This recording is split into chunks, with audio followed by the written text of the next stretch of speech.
This phrase carries within it a powerful and subtle truth. Faith is not just something you think or try to believe, but something you feel so deeply that it gradually dissolves the silent doubts living inside you.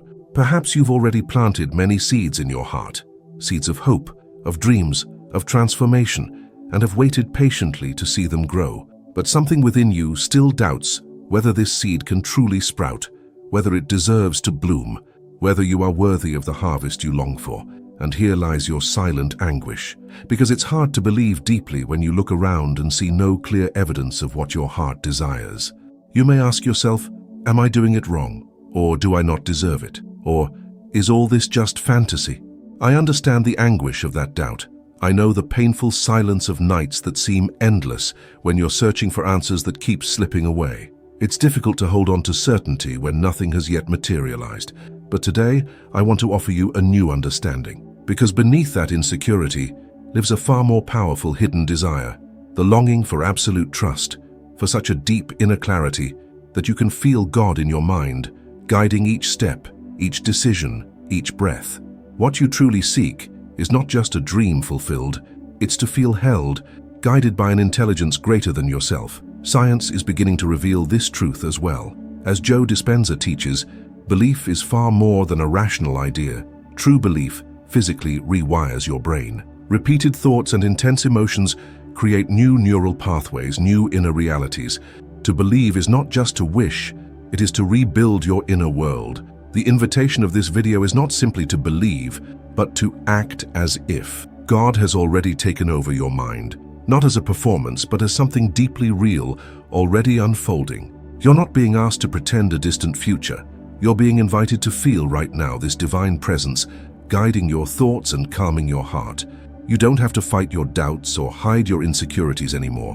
What we're building here is a gentle and firm pathway for you to feel, with your entire being, that God is already at work within you. That divine presence doesn't shout, it doesn't demand, it doesn't blame you for your past. It arrives in silence with compassion, embracing who you are right now, because real faith is not passive waiting. Faith is planting the seed with absolute certainty that it's already begun to grow, even before the sprout appears. Faith is watering that seed daily with small actions, small choices, small conscious emotions that nurture it. Faith is the feeling that the divine is already inside you, moving through you, living in you. And as you listen to these words, allow yourself to open your heart just a little more. Breathe gently, relax your shoulders, release the thoughts of doubt just for a moment. Let the quiet certainty begin to enter your mind. You can choose, here and now, to feel that God is already caring for your mind, that every thought is aligned with something greater and more beautiful than anything you could create alone. This is the journey we'll walk together today. A journey inward. A journey toward inner certainty, toward the deep spiritual clarity you were always meant to feel. There are times when you try to believe. You repeat beautiful words, read inspiring quotes, watch videos about faith, write affirmations in your notebook. But deep down, a part of you still doubts. It's not a loud doubt. It's a subtle hesitation, a quiet echo that wonders, will it work for me? And that hesitation, even small, colors everything. You wake up with elevated intention, but the moment things don't go as expected, your mind begins to resist. Nothing's changed. Everything's the same. And without noticing, you're back in the old pattern. That mental space where scarcity, fear, and helplessness direct your choices. What seems like self-sabotage isn't lack of effort. It's trying to believe only with logic. But the kind of faith that transforms doesn't come from the intellect.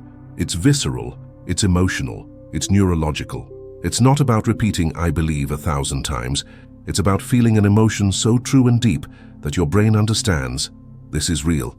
And when the brain accepts it, it begins to work in favor of this new truth. The old circuits, shaped by fear and doubt, start to weaken. New connections are formed. A new inner field emerges.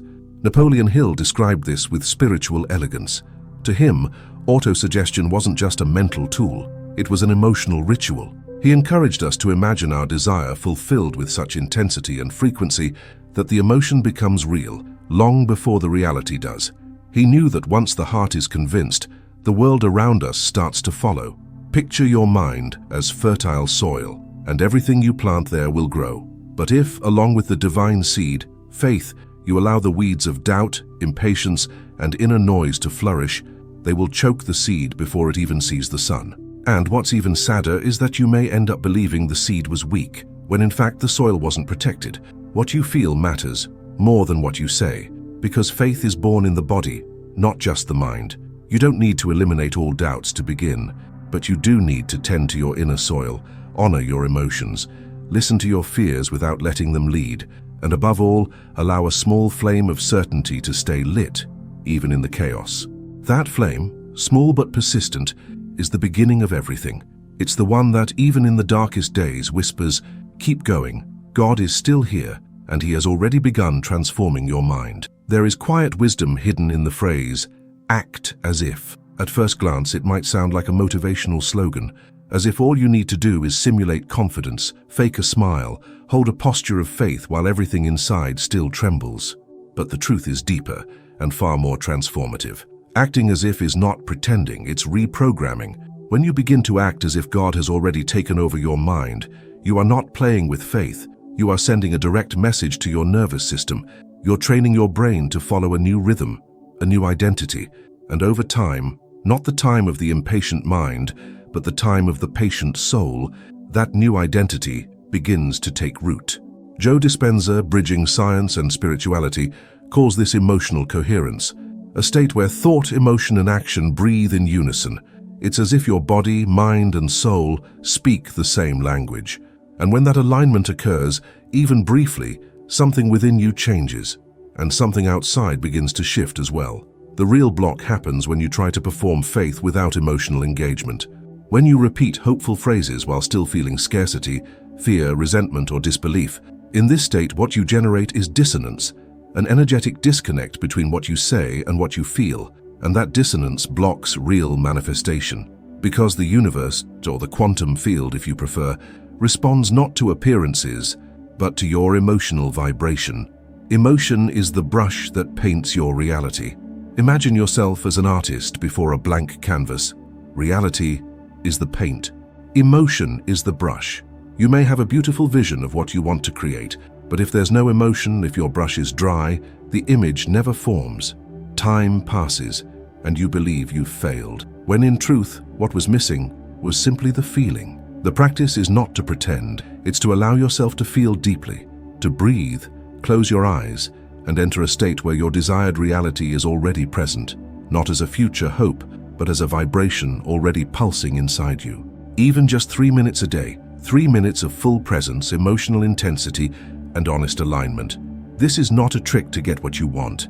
It's a new way of being, a new state of identity. When you act as if God has already taken over your mind, what you're silently saying is, "I accept, I trust, I already am." And that acceptance, that trust, that deep identity is the true turning point, because it's not the world that responds to your hopes. It's you who begins to live from certainty, and certainty changes everything. There's a subtle pain, almost invisible, that many carry without realizing, the urgent need to control everything. It's an impulse born from fear, fear that if you don't manage every detail, nothing will happen. Fear that the universe has forgotten you, fear that God isn't listening.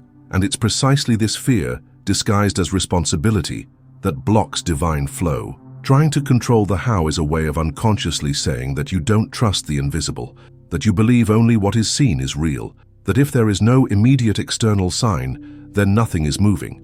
But real, grounded spirituality teaches the opposite. The invisible is always the first stage of creation. It's where everything begins, and it's where you must remain, even when the eyes see nothing. The divine mind, when dwelling within you, doesn't demand control. It asks for alignment. It doesn't require proof. It invites trust. Neville Goddard, through his wisdom on the law of assumption, expressed it clearly. The secret is not in forcing the outcome, but in assuming, emotionally, that the desire is already fulfilled. It's an internal posture that transcends the anxiety for results, but this doesn't mean passivity. It means acting with peace, doing what you can without needing to control what's not yours to control, walking toward your purpose with the calm certainty that something greater is organizing the timing, the meetings, the steps. It's surrendering to the process without abandoning the path. Many confuse surrender with giving up, but they are opposites. Surrendering to the divine is one of the most courageous forms of faith, because it requires silence, it requires presence, it requires letting go. And in that space, you begin to feel God's mind within you, not as a distant idea, but as a silent intelligence guiding your emotions, redirecting your thoughts, softening your fears. Picture your life as a river. When you swim against the current, you tire, you suffer, you lose direction. But when you let yourself flow with it, even without knowing exactly where it leads, you begin to realize that the current knows. It always knew. And in that movement, your mind aligns with divine frequency. Letting God take over your mind means, above all, releasing the need to control how. It means being fully present in the now, genuinely present, at peace with uncertainty, committed to the path. Because when the mind grows quiet, the divine can finally speak, not as something arriving from outside, but as something revealing itself from within. There is a subtle frequency that blocks your connection with the divine, even when everything else seems in place. It doesn't scream, it doesn't appear clearly, but it vibrates. It vibrates in the form of self-criticism, hidden guilt, unspoken shame. And this quiet vibration directly interferes with your ability to feel God's presence in your mind. Maybe you're trying to maintain a spiritual routine, cultivating gratitude, holding positive thoughts. But at the first misstep, something inside you whispers, "You failed again." And that whisper, so familiar and constant, begins to define your identity. You start living not as someone evolving, but as someone perpetually indebted to yourself. This is where science and spirituality merge once more.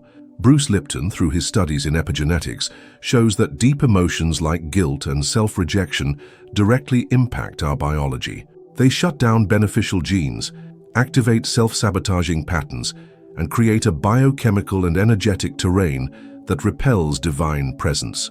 And the cruelest part, it all happens quietly, inside, unseen. The divine mind can only inhabit a space that believes it is worthy to receive it, not out of moral judgment, but out of vibrational resonance. When you condemn yourself, you close the doors of your inner temple. When you forgive yourself, you light the candles of that temple. And like a soft breeze, the divine enters. Self-forgiveness is not forgetting what you did. It's understanding, with compassion, why you did what you did at the time you did it.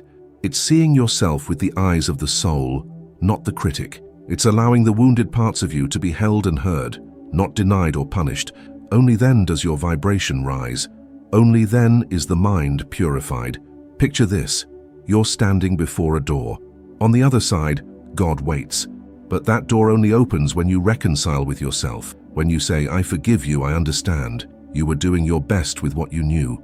In that moment, the rusty lock falls away. Light enters, and the divine can finally dwell in the space that was once occupied by shame. Self-forgiveness is the ritual that opens the door to divine presence. Without it, God remains outside the mind, not because he doesn't want to enter, but because you still believe you're unworthy to be touched by such light. And that's not true. It never was. Because within each of your mistakes, there was a longing for love. And where love has existed, even imperfectly, redemption will always be possible. Healing will always have a path. There's a silent disappointment many carry. They feel they've done everything right spiritually, yet still feel empty. They recite affirmations, read books, visualize their goals, try to think positively, but something feels missing, a sense of disconnection, as if faith were just a concept, floating above the heart, but never landing inside. And that gap between knowing and feeling begins to grow. Napoleon Hill knew that real faith isn't a fleeting emotion. It's not a Sunday spark that fades by Monday afternoon. The kind of faith that transforms is discipline. It's a spiritual routine. It's a daily decision. It's ongoing action. Believing only when things are calm isn't enough. Real faith is keeping the flame alive even in the storm, even when nothing yet shows signs of change. There's a common myth that needs to be released, that faith is purely mental, or that positive thinking is all it takes. That's superficial. Living faith needs practice. It needs embodiment, repetition, emotional charge. It's like lighting a candle every morning, even when the darkness feels unending. It's maintaining the light even when the winds blow strong, because that consistency changes your inner frequency. True faith is active. It moves with you. It wakes you in the morning and calls you to live with intention. It asks for silence when your mind is loud. It invites courage when you want to quit. And most of all, it shows you that belief isn't waiting, it's preparation. It's acting as if, wearing a new identity with emotional honesty before any outer proof arrives. Picture faith as a flame, not a blazing fire that explodes and dies, but a steady, enduring light that guides your steps in the dark. That's the faith Napoleon Hill spoke of, not dependent on what you see, but continuing even when all is invisible. Because real faith doesn't come from outside, it's born within, and it grows the more you nourish it with choices, with movement, with devotion. The presence of God in your mind isn't an extraordinary event. It's a vibrational state built through small daily gestures, through your morning intention, through the silence you choose before reacting, through the words you speak with truth, through actions taken even without applause. That's when faith becomes embodied. That's when the mind becomes divine, not through sudden miracles, but through quiet devotion. When faith becomes practice, it stops being hope and becomes a path. And on this path, you no longer need to look for signs that God is with you, because you feel it, because you live it, because your mind has become the temple. And with each conscious thought, each aligned decision, each act of trust, you remember, God has already taken over my mind, and I walk with Him. The thoughts we choose to think and believe are the tools with which we shape our life experience. Bruce Lipton. Everything shared here leads to a single, quiet, powerful choice, allowing your mind to be occupied by something greater, by a gentler presence, by a higher vibration. When you allow God to take over your mind, you are not giving yourself up. You are returning to yourself, to your essence, to your deepest truth, to that original place where your soul and the divine are one. As Joe Dispenza reveals, spiritual neuroscience confirms that coherent thoughts and emotions literally reshape the brain. Every time you think with faith and feel with love, you're physically altering your neural pathways. You're not just imagining a new reality, you're becoming it from within. And when that inner shift happens, the world around you has no choice but to respond. But this isn't magic, it's consistency. It's choosing this internal state every day, even when the external hasn't changed yet. It's remembering with both gentleness and strength that the presence of God in your mind is a vibrational choice, not a moral reward. It's not something you need to earn. It's something you're invited to accept. Think of your mind as an antenna. If it's misaligned, all you'll receive is static. But if you align it with care, intention, and sincerity, you begin to tune into the exact frequency of divine presence, and everything changes. Not because the outside changed first, but because you began to hear it from a different place, from within, from the sacred, from stillness. That's what this message invites you to remember. Acting as if God has already taken over your mind isn't a performance. It's a posture, a way of being, a quiet daily decision to live as someone already connected to the highest, the purest, the truest. And if that connection still feels distant, remember, it has already begun. It begins the moment you open, the moment you say to yourself, I want to feel, I want to trust, I want to live from certainty. Because in that moment, even if you can't see it, even if doubt remains, something within you is already being touched. And wherever the divine touches, healing begins, connection begins, light returns. May you leave this reflection not with more questions, but with a living remembrance that God is already beside you. And more than that, He already dwells within your mind. You only need to keep the flame lit, small, steady, silent, because that's how true faith transforms everything, from the inside out, from a state into a reality, from a longing into a path lived and real.